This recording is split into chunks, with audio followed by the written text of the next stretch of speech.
So today our guest is Michelle Foss. Yay! Hi, Michelle. she is incredible. I've been wanting to do this event for some time. She's going to speak about our Omaha, the current amount of trees, and what we can do, and what the committee is planning and working on behind the scenes.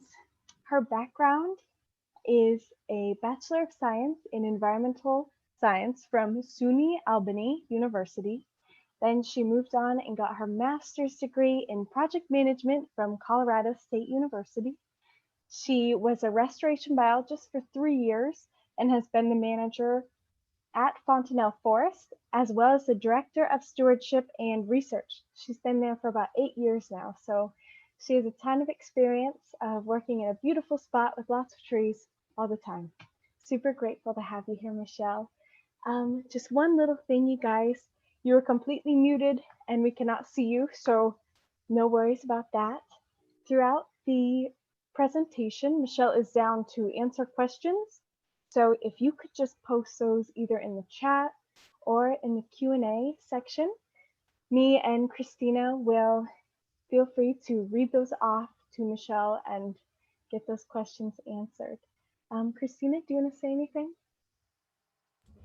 Sure. Thanks, Dakota. Yeah, and thank you so much, Michelle, for joining us. I am so looking forward to this presentation and so excited that we have folks joining us to tune in as well. So again, thanks, Michelle. And yeah, feel free to ask your questions and we'll let Michelle know when those are available. And yeah, take it away. All right, I'm really excited to be here, so thank you for having me. So Dakota has already pretty much introduced me, so I'm going to briefly go through what we're going to do today, talk about an introduction to a forest plan, the vision that the group has, the history, why now, what our goals are, actual writing of the plan, challenges and opportunities, as well as next steps. So as Dakota mentioned, I work at Fontenelle Forest. I'm also a board member for Audubon Society of Omaha, and I am the president of Green Bellevue. And I love being outside. I love working outside. I love wandering outside. I love getting down in the dirt, looking at bugs. I love it all. So a forest plan. There are a lot of communities throughout the entire world that have forest plans. Anywhere from neighborhood size up to big cities. And basically a forest plan is a guide for forestry action for the future. There's really no right way to do this, and different plans have different purposes. Different communities have different needs, so they're all very different. So here are some examples of plans kind of in the Midwest area, so not too far away. So the Minneapolis plan is very technical, it's very action-oriented, and very succinct. It's a very short plan. The Washington, D.C. plan is pretty succinct still, but it's also comprehensive. It's got a strong analysis of existing trends, and while there's not a focus on the social equity aspect of it, there are a lot of potential actions located in the back of the plan. Grand Rapids also has a pretty short plan, but it makes up for that with a bunch of appendices that have all of the information and resources and all the research that went into it. Portland has been providing biannual updates since 2009 from its 2007 plan. It's a great example of how a plan is supposed to be used and revisited every so often. So why would we do it at a metro scale? There's a lot of small communities in the area where we could do forest plans. And in fact, some of the communities already have tree plans. However, MAPA, the Metro Area Planning Agency, encompasses 6 different counties in Iowa and Nebraska. So by going at a larger scale, we have more resources that we can share. we could work together and get funding to get some of this stuff done. One of my favorite sayings is nature doesn't believe in geopolitical boundaries, so we have to work together in partnerships. This is an excellent way to do that. The diversity of data that we can come up with over a wide area has a huge area that we can work with, and that it can answer a lot of different questions. So why do urban forests matter? We have unique resources here in the Omaha area. We have the Missouri River, which has a very, very unique woodland system all the way from the north down to the south along the river. And we happen to have the Omaha Council Bluffs Metro on both sides of the river with parks and nature areas and county and state level protection on both sides. So we, as a general area, already believe in the importance of urban forests. But as far as the country is concerned, urban tree cover is pretty important. The US for urban tree cover only has about 39 to 40%. And as we lose tree cover, we lose ecosystem services. Now, this is fresh water, it's air purification, it's carbon sequestration, it's urban cooling. Trees produce shade, which also helps cool off the cities. It helps with erosion control. There's a lot of different things that urban forests can help do in these areas. So Nebraska has had urban canopy loss quite a bit over 2009 through 2014. And we've seen a huge reduction in our ecosystem benefit loss. Now, this isn't just trees. Forests are made up of a lot of other plants as well. Trees are only part of the picture. But it's much easier to tell people plant trees to save the earth than explain, well, along with the trees, you also have to make sure you're planting the right grasses and flowers and shrubs. So we start off by saying plant trees, and then the rest of it comes in. All of these ecosystem services, they're not just for any tree, it's for the right tree in the right place and in the right way. So if you're trying to plant trees or an urban forest that doesn't really live in that area, you're not going to see those ecosystem services work as well as you would if you were planting native plants. So our vision is to create this very ambitious plan for these communities, be it at the neighborhood level, all the way up to the county level, or even region, to work on resilient and sustainable canopy that's in harmony both with people and the land. So in this picture right here, this is actually at Chaco Hills, and that is a deer in the background. My scout troop was out doing a 10-mile walk, and we just happened to walk across this deer hanging out. So the point of an urban forest plan is to put all of those elements together. So we're not just randomly planting things and hoping for the best. We're doing it thoughtfully and creating this system that works for the land and for the people. So how in the world did this come about?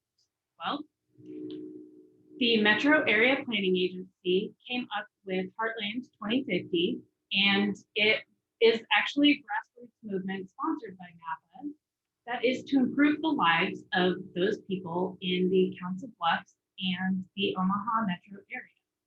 And you can check out more about Heartland 2050 at heartland2050.org. It encompasses everything from the health of the people to transportation to natural resources. And this particular plan was approved as the big idea for 2020 in the Natural Resource Division of Heartland 2050. So it was originally championed by the City of Omaha Urban Planning Department. Timothy Kirkhoff started this off, and I met Timothy about a year ago, actually, and it was at a meeting to talk about an environmental overlay protection in North Omaha.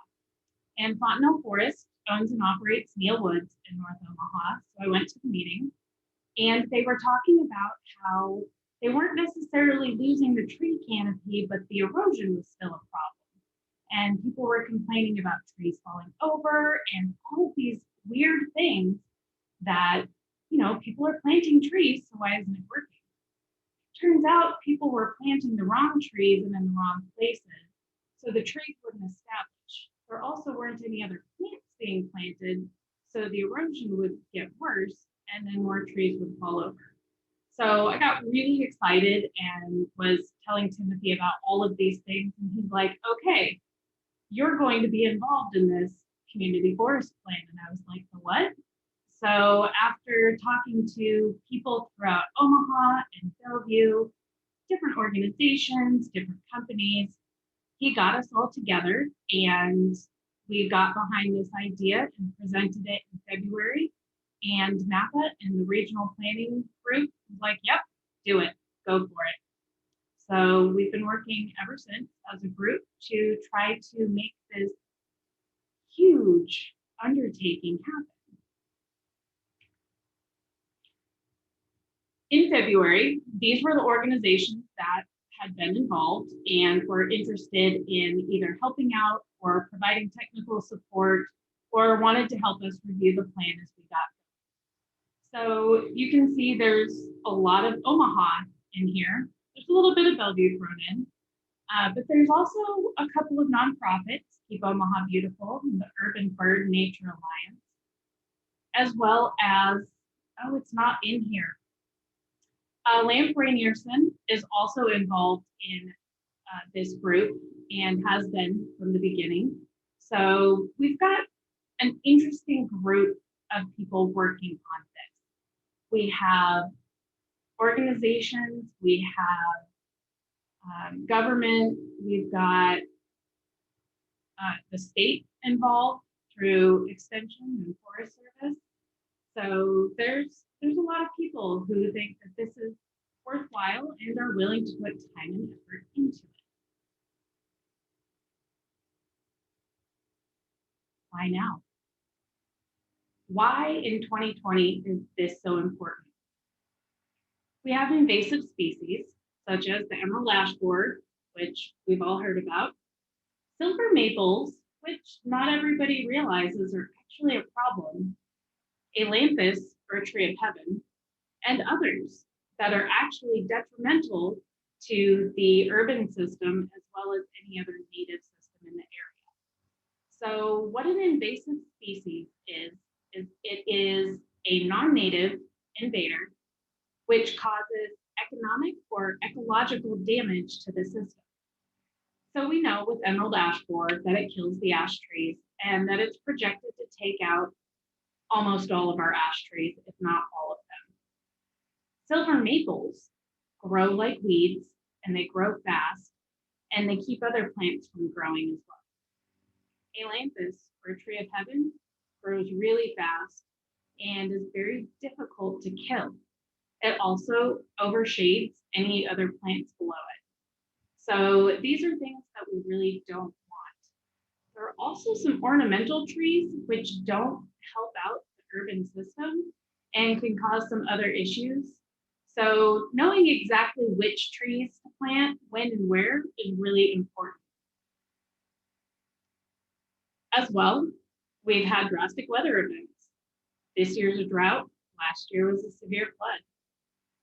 Climate change, it's creating tremendous stress in our trees and our natural areas. Gardens, green spaces, all of it. While we have a clear understanding of the trees that have been removed, especially with emerald ash borer, we don't necessarily know what trees have been planted. What have been replaced, with what kind of tree, where, and what kind of upkeep are those trees receiving. Most of the trees that have been replaced in the Omaha city area have been planted by volunteer groups such as Keep Omaha Beautiful and the Urban Bird Nature Alliance. So we don't necessarily have a central database of what's going back in. We cannot easily replace some of our long-lived iconic trees. Bur oak trees, for example, can live to be 400 and 500 years old.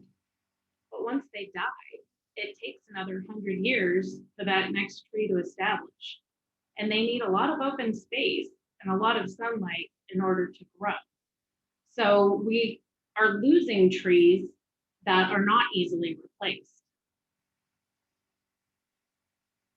So there's some good reasons why now and why the push is there. People are getting outside. With this pandemic, people are gravitating more towards open areas where you're less likely to get too close to people and you don't have those confined spaces. There's been a reawakening of curiosity about nature. I have the distinct benefit of working at Fontenelle Forest, where we have seen a huge increase in traffic and people asking questions. What's that? Why are you doing this? How do you take care of that? What's going on here? What trail can I see this on? It's really exciting to see the interest out there. There's also an increase in the appreciation of our parks and green spaces. This isn't just in Omaha, this is everywhere. So it's really a prime time to get out there and start talking about this. So there's a little pie chart down there, and you can see an example of some of the species on Omaha's city property. So this is parks, city buildings, that kind of thing. So ash trees, 9.2% of all the trees in Omaha are ash trees. That means we're about to lose almost 10% of our trees. Siberian elms, another 9%, are invasive. So they crowd out and push out some of the more beneficial trees. So we have an interesting mix of trees, but that's not all good news.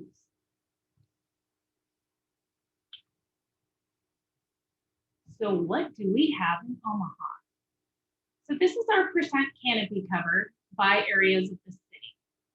Now, this data is based on a 2016 LiDAR imagery from the Douglas County Geographical Information System. And what that is it's radar with lasers. It's pretty cool. So there's some issues with this. It's not 100% accurate, but it's pretty close. The ETJ referenced in the chart is basically the jurisdiction that Omaha has over the land. So it's the city planner's area, basically. So you can see that within city limits and the central part of Omaha has the highest existing tree canopy. What's really interesting is that the future development has pretty low tree canopy and that the present development is also pretty low. So basically, when we are converting ag land, we're not going to necessarily impact the tree canopy with development. It's pretty low as it is. So that's also good news. Our city limits canopy cover is within the recommended 25 to 35% tree canopy range for Nebraska communities, which was identified in a 2015 report done by UNL called The Implications of Climate Change for Nebraska, Summary Report of Sector-Based Roundtable Discussion. So what that is that they're saying Nebraska should aim for 25 to 35% of the land to be covered in tree canopy. Now, tree canopy is a relatively loose term. There's different types of tree canopy. There's dense forest, there's big fluffy trees that take up a lot of area with one tree. There's smaller shrubby trees that take up smaller area. So it's a huge term encompassing a whole lot of different aspects of it. So the bad news is that even though we are in those recommendations, we are on the lower end because this takes into account Western Nebraska which doesn't support the amount of trees that eastern Nebraska does. As you get out into the more arid west, it's harder to find trees. So most of Nebraska's tree canopy should be on the eastern edge along the Missouri River. An interesting note is that there are much denser urban areas that have higher tree canopy goals. For example, Washington, D.C. and Boston both are shooting for 40%, and New York City has a goal of 30% canopy cover. One of the factors that goes into deciding this magic number of how much canopy we should have is, what is the landscape supposed to be? So for example, if you take the prairie, you shouldn't have a whole lot of tree canopy covered, but there still should be some. So part of that goes into that 25 to 35% number as well. We are in a transition zone from the forested riverside into the more prairie aspect. Another interesting factor is that you can't easily grow a functioning prairie in a city park, but you can plant a few trees and get a similar benefit. So just because the Omaha area is more of a prairie area doesn't mean that there aren't ways that we can adapt our urban forest to recreate some of those ecosystem services that would have been here historically. So this diagram shows the existing canopy mixed in with the census tracts from Douglas County. So the dark green at the top is Ponca Hills area, the North Hills. That's where you have the denser forest. The whiter areas are where there aren't as much forest, and it tends to be more urban sprawl. So Boys Town is one of our lower values with 5.7% of the area's canopy cover, whereas the highest value is that North Hills with nearly 50% of Douglas County's canopy cover. Oh, one more note. The wealthier census tracts tend to have higher canopy cover. And we're going to talk a little more about that a little bit later on. Omaha is not the only area we have some information for. I actually got to meet with the Bellevue Tree Board president earlier today and talk a little bit with her about what Bellevue has. I knew Bellevue had a tree inventory, but I didn't know kind of the history behind it and how that worked. So Bellevue has a tree inventory of all city lands, that's parks and the city buildings and the cemetery. In 2011, Bellevue was awarded a grant where the Nebraska Forest Service came in and did the initial survey. And from there, Bellevue was expected to continue to monitor that. So a few years later, it came time for the next one to be done.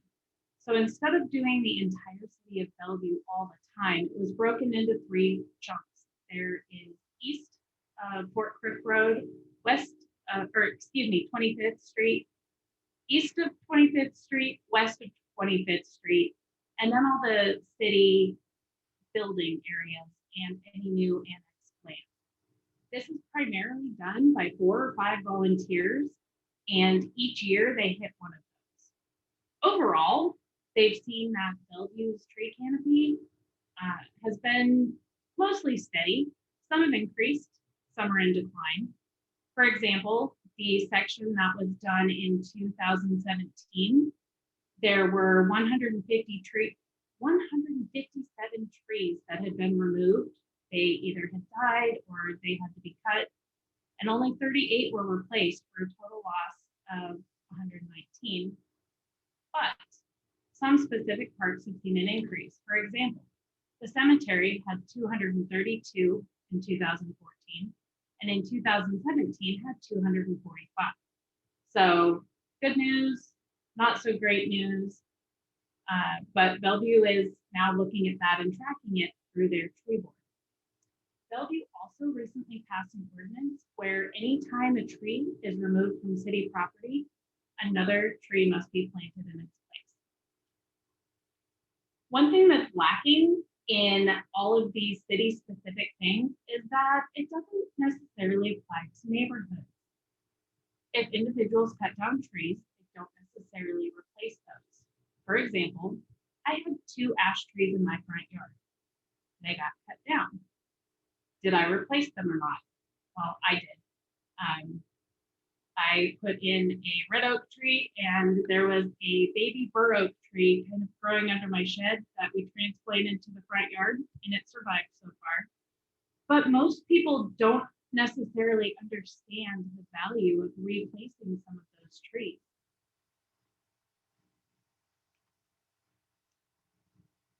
So what are the goals we have for this ambitious plan?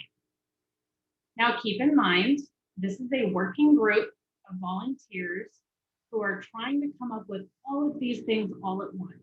So these are our current proposed goals. You guys are the first ones to hear about this publicly because we've been working on it for the last year. So we want that database. We want to develop and maintain a central database, but not just of the species, but we want to know the general condition, the size, and give it a worthiness rating. That goes back to the invasive versus native and what tree goes where. We want to regularly track the changes in the regional canopy cover.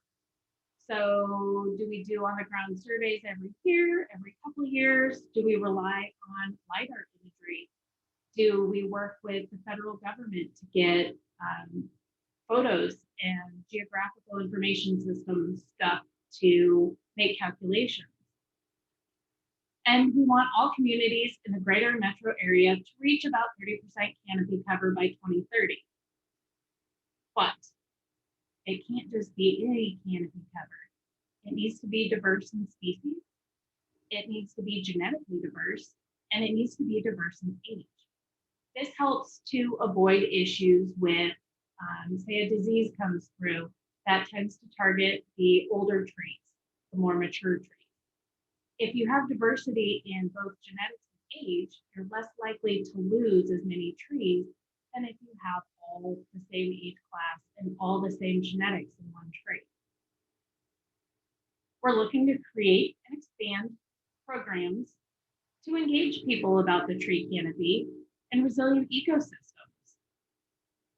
We also understand and want to make a difference with the racial and economic disparities in the environmental conditions central to prioritizing the efforts to improve tree canopy.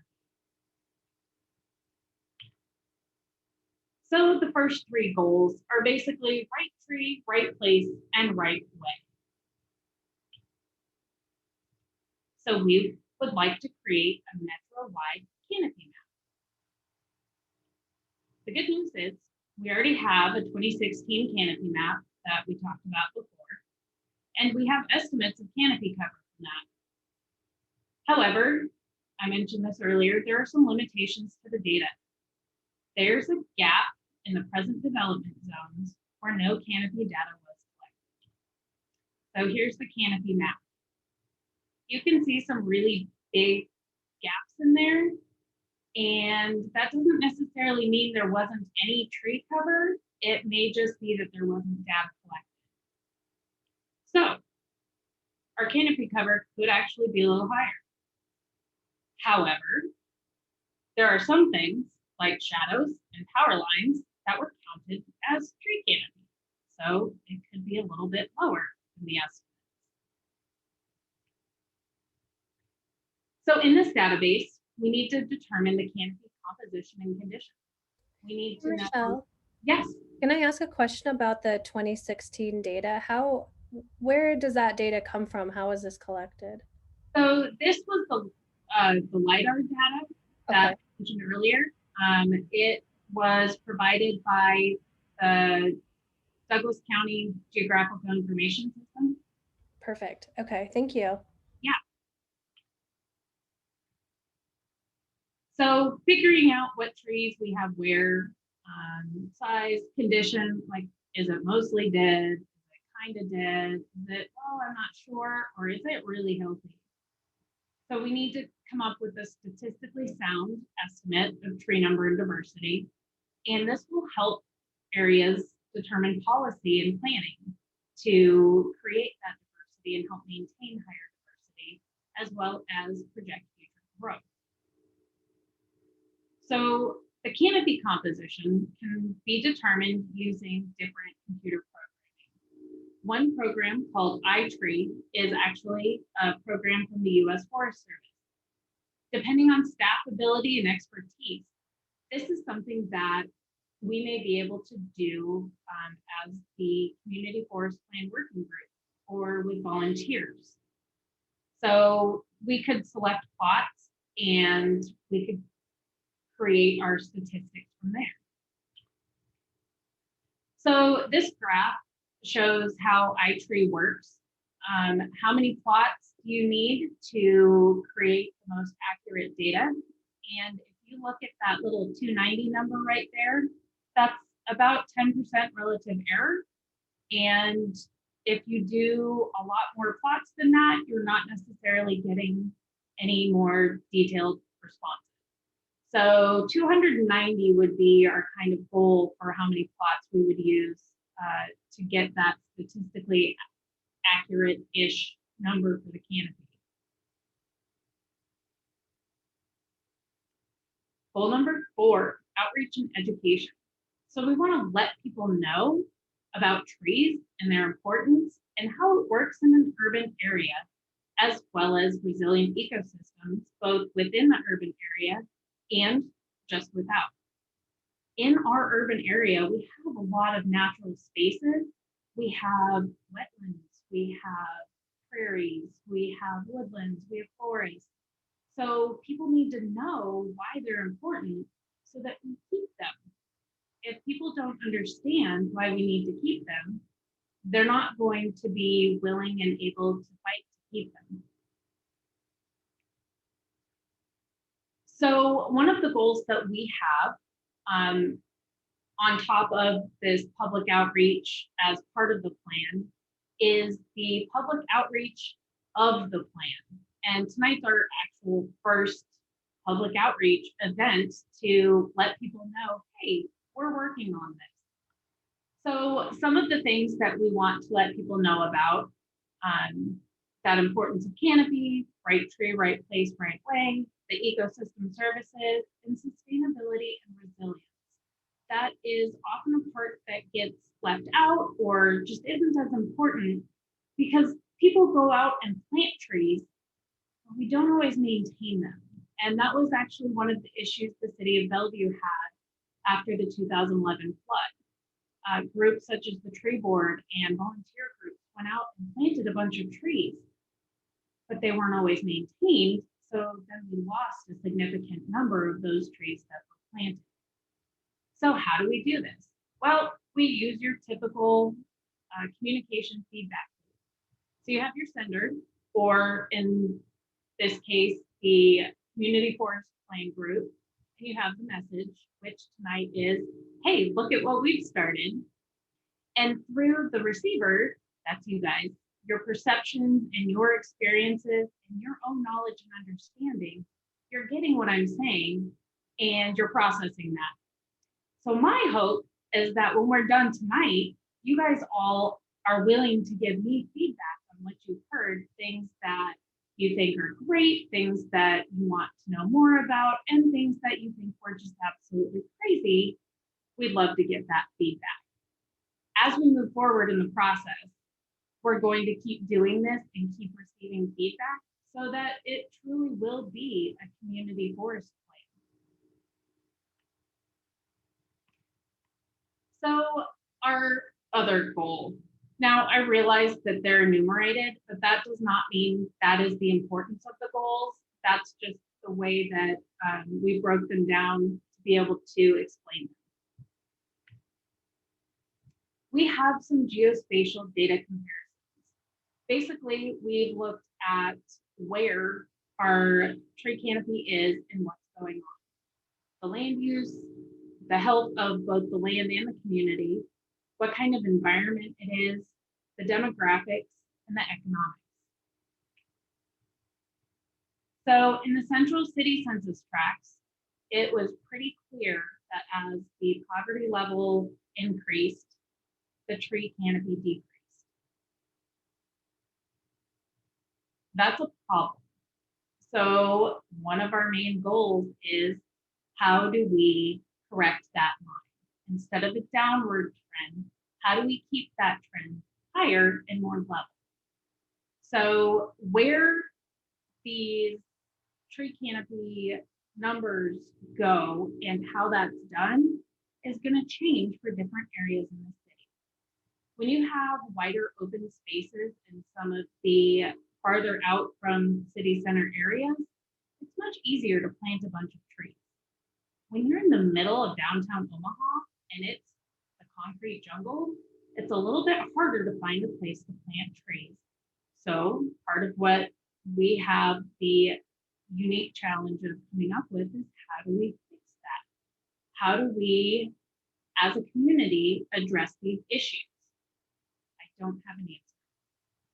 Not yet. We're working on it.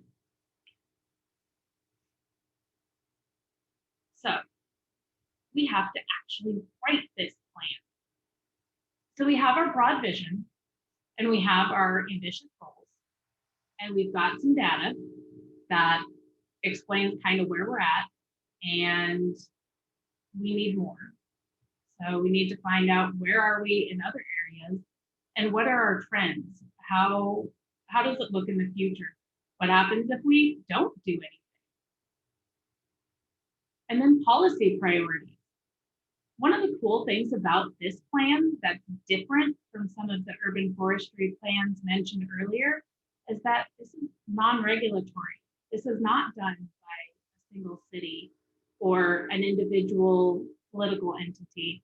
This is a group of communities coming together, coming up with this idea for all of the communities to use. But it can inform policy for those different jurisdictions, and it can help provide priorities. We can also come up with a priority planting map. So we know we need to increase tree canopy in certain areas. Well, let's get on the ground and find out, where can we do that? How do we do that? And come up with priorities. We also need to figure out some monitoring methods. How do we go back and look at all of this stuff year after year? It doesn't really make sense to have one person on the ground over that whole 6-county area counting and looking at individual trees. So what's a feasible way to keep track of progress? We don't want it to be obnoxiously large. 10 to 15 pages of text is way more than enough to get the point across and to explain exactly what it is we want to have done. It'll also hopefully provide some guidelines on how to handle urban forests during natural disasters, and what do we do about waste wood? How do we make our urban forests work for us in an appropriate way? And then, like most land management plans, it's a working document. It needs to be updated, both as the area changes, as the climate or the land changes, and as priorities of people change.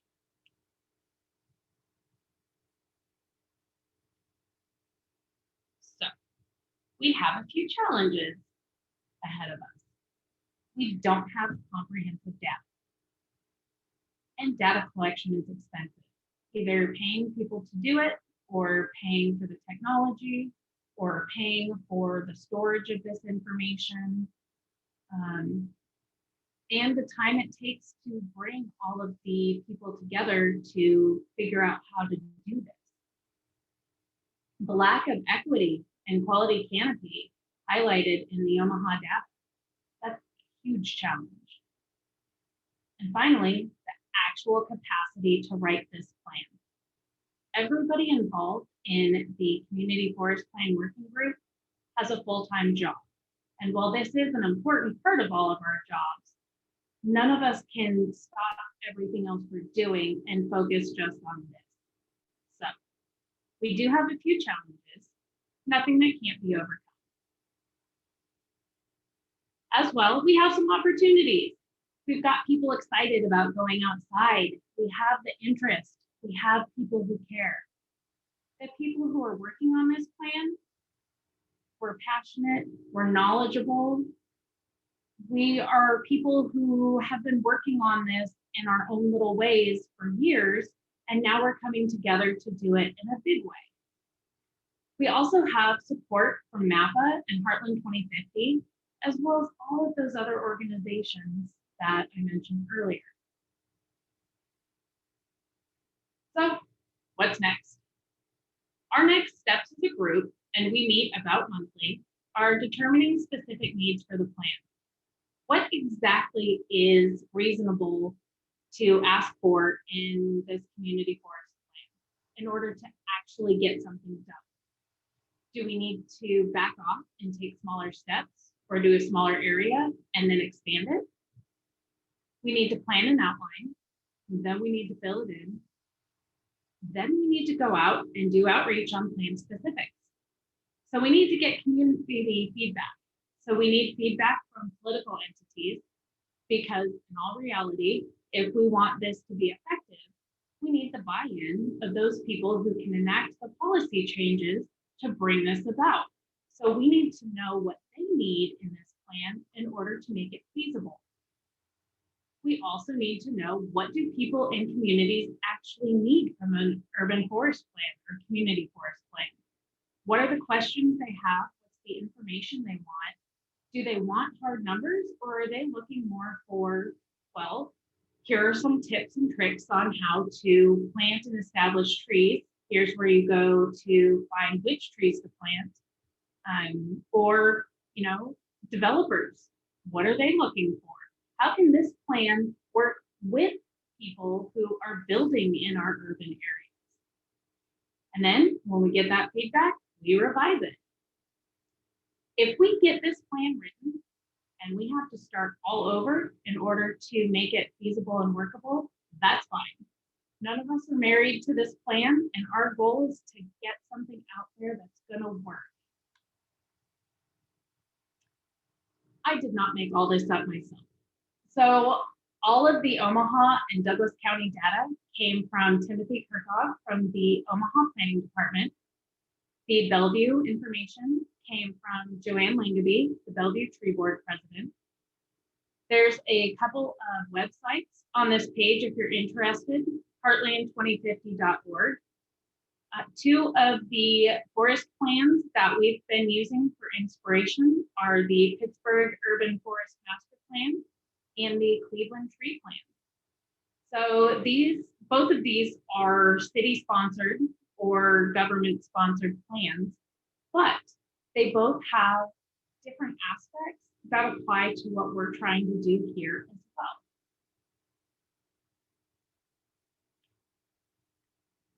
So if you didn't know before, trees are important, and there's a whole bunch of people in the Omaha metro area coming together to make sure that as many people and as many entities as possible understand that and understand how to move forward to protect that. So are there any questions that didn't get answered in the course of my talk? There are a few, Michelle. And first, I just want to thank you. That was a ton of information, and such good information at that. So thank you for compiling and allowing us to be part of this first unveiling of what's going on. I feel so honored. So the first question we have is there any inclusion of public health or preventative health in this plan? So not this plan specifically. Part of Heartland 2050 and part of the NAPA context is to work on more specific areas. This is focusing primarily on the trees. Public health is a different aspect, along with transportation. Air quality is being specifically addressed by another group, as well as water quality. That being said, they all work together.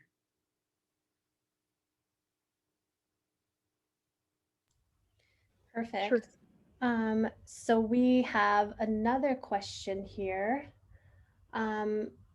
Has the group explored new codes or regulations for commercial development areas and land sales to include tree cover for parking areas?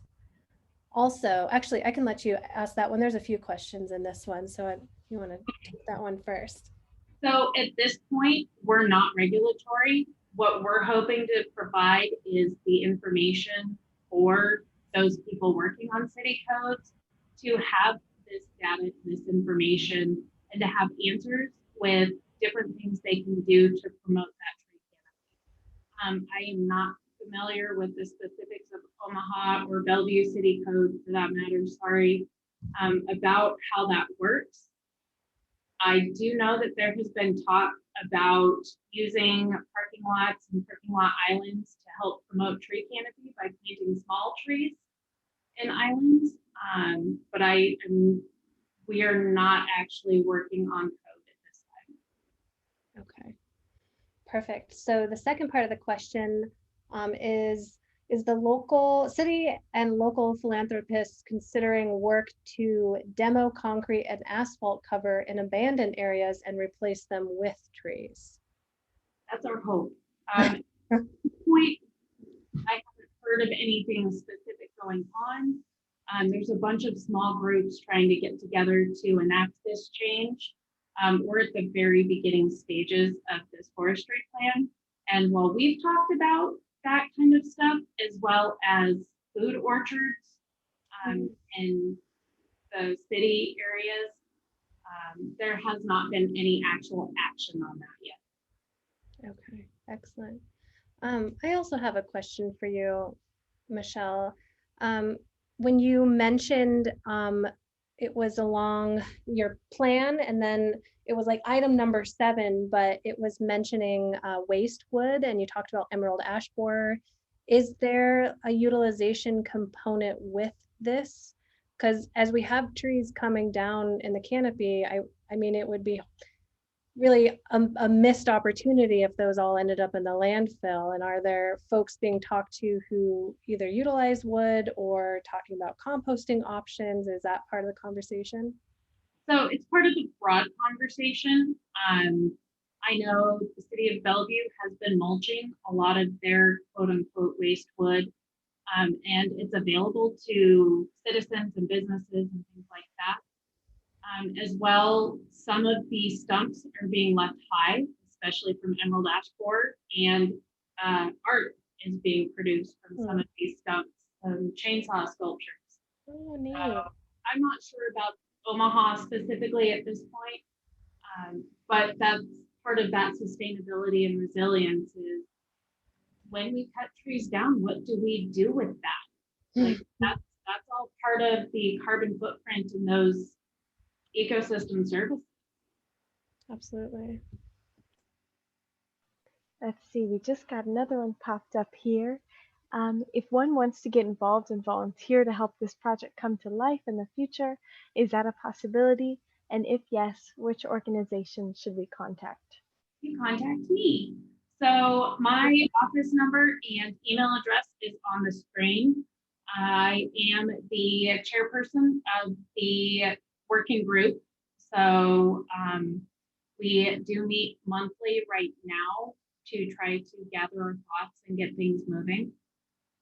So yeah, if you are interested in helping with this, or if there's another aspect of Heartland 2050, you can contact me and I can send your name to the committee person or whichever aspect you're interested in. Or you can go to heartland2050.org.